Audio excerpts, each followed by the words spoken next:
प्रेम से श्री सदगुरु महाराज की जय। ऐशा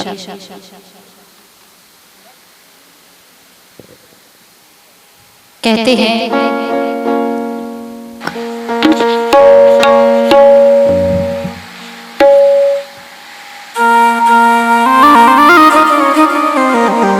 मनुष्य शरीर मिलना बहुत कठिन है। उसके लिए हमें बहुत सारे पुण्यों की आवश्यकता पड़ती है। और मनुष्य शरीर में आके सत्संग का मिलना, ये सोने पे सुहागे वाली बात है। हर कोई मनुष्य को सत्संग प्राप्त सहज ही में नहीं मिलता है। और जो हमारी पुण्यात्मा है, जिनके पुण्य तिथि पे आज हम लोग सत्संग में बैठे हैं, वो महान आत्मा जब सशरीर में थे तब भी वो सत्संग में लगे रहते थे और समाज की भलाई करते थे। और अभी सशरीर में नहीं है तो अभी भी वो समाज की भलाई कर रहे हैं। कैसे? उनके जो सुपुत्र श्री दीपक सैनी जी, वे उनके कार्यभार को आगे बढ़ा रहे हैं। और ये साधु संतों का बहुत ही सम्मान करते हैं। अपने घर पर आए दिन संतों को बुलाते हैं, भोजन कराते हैं, ससम्मान विदा करते हैं। ये उन्हीं के संस्कार हैं जो उन्होंने अपने पुत्रों को, अपनी पुत्रियों को दिया। और भाग्य की बात यह है कि उनको पुत्र और पुत्रवधू और पुत्रियों के साथ जो उनके जवाई हैं, वे बहुत भाग्यशाली प्राप्त हुए उनको, कि ऐसे ऐसे कामों में वो लोग भाग लेते हैं और अपने ससुर जी के काम को आगे बढ़ाते हैं।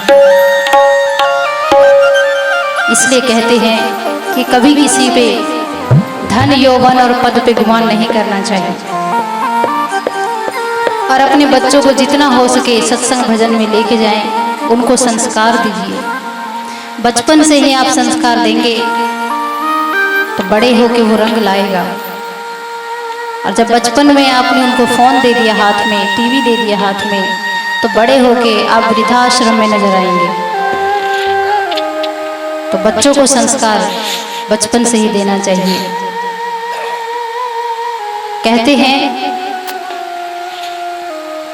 कि जब हम ये सब चीज अर्जित कर लेते हैं, धन, यौवन, गाड़ी, बंगला, तो हमें अहंकार हो जाता है कि ये सब मैंने किया है, मैं का अहंकार।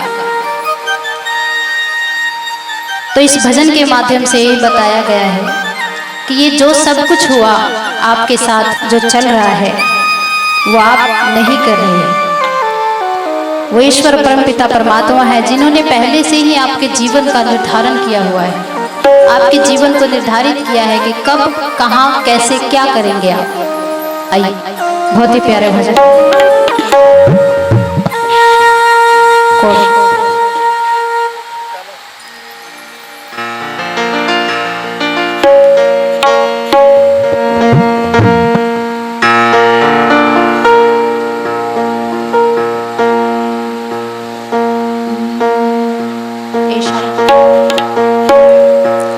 रचाए सृष्टि को जिस प्रभु ने,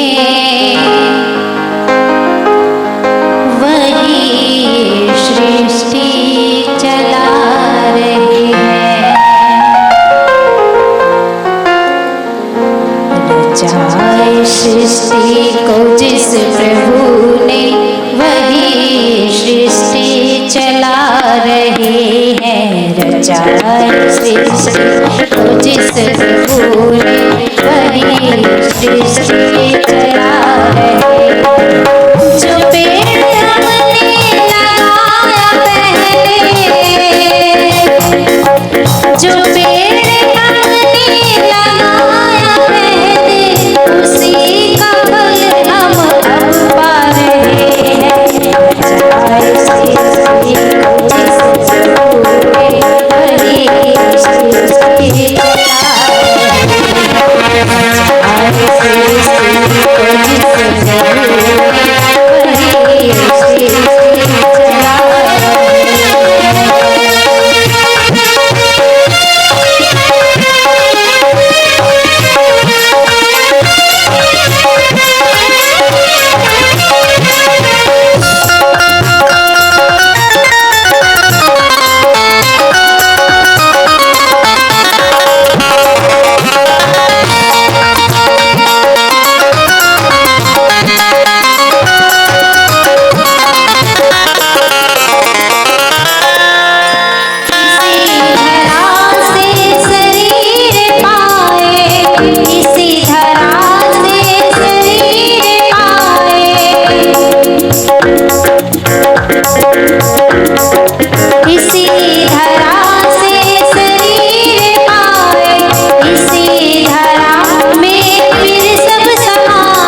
कि जिस सृष्टि की रचना वो ईश्वर ने किया है उसी के बलबूते पे चल रहे हैं। यहाँ पे मेरा और आपका कुछ नहीं है। हमारे सुरेश जी इतना सुंदर घर बनाए, इतने सुंदर सुंदर बच्चे हुए, पढ़े लिखे, एक म्यूजिक क्लास में टॉप के सिंगर हैं हमारे जो आकाश निक्का जी हैं। उनको लेके जाते थे वो सत्संग में। इतना टैलेंटेड किया बच्चों को, तो क्या बच्चे उनके साथ गए? नहीं गए। बच्चे तो दूर की बात, जिनको ब्याह करके लाए जन्म जन्म के साथी, क्या कहते हैं जब फेरे लेते हैं तो कितने जन्म के साथी होते हैं? अभी तो एक ही जन्म था, एक ही जन्म में साथ छूट गया। 6 जन्म किसने देखा? और ईश्वर का वो नाता होता है जो आप हम नहीं थे वो तब भी थे, आप हम हैं तब भी हैं, और आप हम नहीं रहेंगे तो तब भी रहेंगे। तो प्रेम ऐसे करो, उनसे करो जो जन्म जन्म का साथ दे। अभी का जो प्रेम है वो सिर्फ स्वार्थ का प्रेम है, चाहे जो भी हो।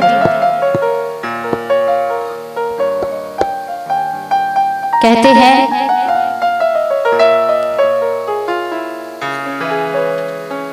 कि मनुष्य को अपने कर्मों का हिसाब किताब भी रखना चाहिए कि हम कैसा कर्म कर रहे हैं, क्योंकि कहते हैं कि मन बुद्धि और चित्त अहंकार ये हमारे पिछले जन्म से हमारे साथ आते हैं। ईश्वर ने हमें बुद्धि दिया है, भले ही हम अगर पढ़े लिखे नहीं हैं लेकिन दिमाग तो है। उसके दिमाग का इस्तेमाल करके हम ये तय कर सकते हैं कि हम क्या कर रहे हैं, अच्छा कर रहे हैं या बुरा कर रहे हैं।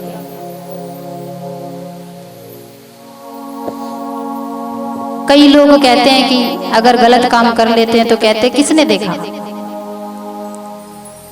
ये मत सोचिए कि जो ईश्वर परमात्मा वो इस कैमरे से भी ज्यादा उनके कैमरे तेज है।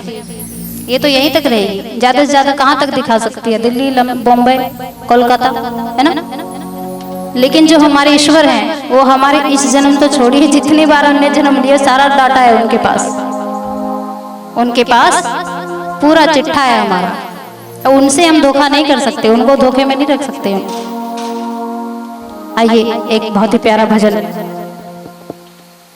सी माइनर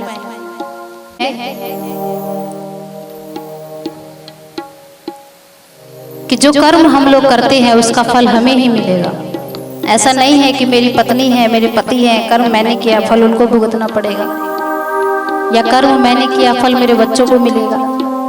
अपने करनी का जो फल होता है वो हमें मिलता है। सुरेश जी ने अपना करनी किया और उनको फल अभी मिल रहा है सत्संग के रूप में, कि हर साल उनका नाम से सत्संग होता है, भंडारा होता है। ये उन्होंने कर्म अर्जित किया। अगर वो घर बैठे रहते, सत्संग भजन में नहीं जाते तो बच्चों को संस्कार नहीं मिलता, तो क्या बच्चे सत्संग करते? आइए कोड ऐसे सवाल करते हैं, बात बिल्कुल सरल और सादा है, जैसी करनी करोगे दुनिया में, मिलेगा फल न कोई बाधा है। क्या कहते हैं? कैसे कैसे सवाल करते हो? बात बिल्कुल सरल और सादा है कि जैसी करनी करोगे दुनिया में मिलेगा फल, इसमें कोई बाधा नहीं है, कोई रुकावट नहीं है। पाप करोगे तो पाप का फल मिलेगा, पुण्य करोगे तो पुण्य का फल मिलेगा। दो ही कर्म होते हैं। आइए कैसे कैसे सवाल करते हैं, कैसे कैसे सवाल करते हैं, कैसे कैसे सवाल करते हैं, बात बिल्कुल सरल और सादा, कैसे करनी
वो बहुत अच्छा है। लेकिन हम लोग क्या करते हैं, मैं बहुत अच्छा हूँ और वो बहुत बुरा है। तो ये बात हमेशा याद रखिए कि किसी पे उंगली करने से पहले देख लीजिए कि आप दूसरों पे उंगली कर रहे हैं तो उसकी तरफ एक ही उंगली जा रही है, बाकी 3 हमारी तरफ आ रही है। तो हम कितने दूध के धुले हैं, पहले अपने आप को धोइए तब दूसरों को धोएंगे, है ना। कहते हैं बातों का असर भी उसी का होता है जो खुद ठीक हो। खुद जब गलत हो दूसरों को ज्ञान दे तो उसका नेगेटिव असर पड़ता है। तो आइए हम लोग, मैं अपनी वाणी को यही विराम देती हूँ कि समय बहुत हो चुका है। अब हम लोग स्वामी जी के मुखारबिंद से श्रवण करेंगे।